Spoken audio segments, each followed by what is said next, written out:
অনেক দিন থেকে আমার একটা পাহাড় কেনার শখ, কিন্তু পাহাড়কে বিক্রি করে তা আমি জানি না। যদি তার দেখা পেতাম, দামের জন্য আটকাতাম না নিশ্চয়ই। আমার নিজস্ব একটা নদী আছে, সেটা দিয়ে দিতাম পাহাড়টার বদলে। কে জানে পাহাড়ের চেয়ে নদীর দামে বেশি। পাহাড় স্নায়ু, নদী বহমান। তবু আমি নদীর বদলে পাহাড়টাই কিনতাম, কারণ আমি ঠকতে চাই। নদীটা অবশ্য কিনেছিলাম একটা দ্বীপের বিনিময়ে।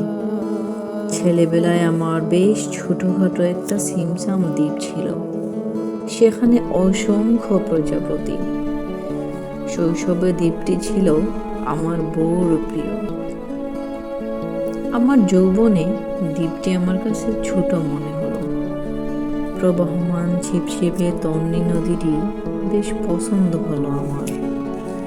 বন্ধুরা বলল, ওইটুকু একটা দ্বীপের বিনিময়ে এত বড় নদী পেয়েছিস, খুব জিতেছিস তো মাইরি।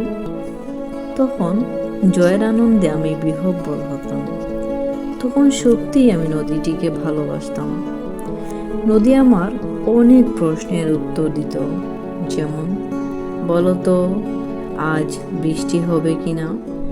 সে বলতো, আজ এখানে দক্ষিণের গরম হাওয়া, শুধু একটা ছোট্ট দ্বীপে বৃষ্টি, সে কি প্রবল বৃষ্টি, যেন একটা উৎসব।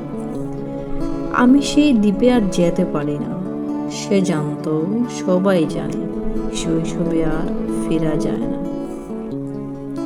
এখন আমি একটা পাহাড় কিনতে চাই। সেই পাহাড়ের গায়ে কাছে থাকা গহীন অরণ্যে আমি সেই অরণ্যে পার হয়ে যাব।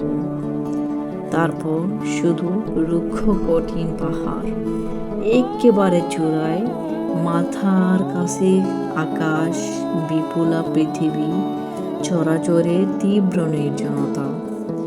আমার কণ্ঠস্বর সেখানে কেউ শুনতে পাবে না। আমি ঈশ্বর মানি, তিনি আমার মাথার কাছে ঝুঁকে দাঁড়াবেন না।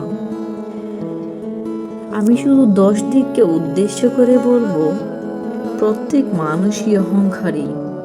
এখানে একা আমাকে কেউ কিছু বলবে না। আমার কোনো অহংকার নেই। এখানে জয়ী হওয়ার বদলে ক্ষমা চাইতেই ভালো লাগে। হে দোস্তিক, আমি কোনো দোষ করিনি, আমাকে ক্ষমা করো।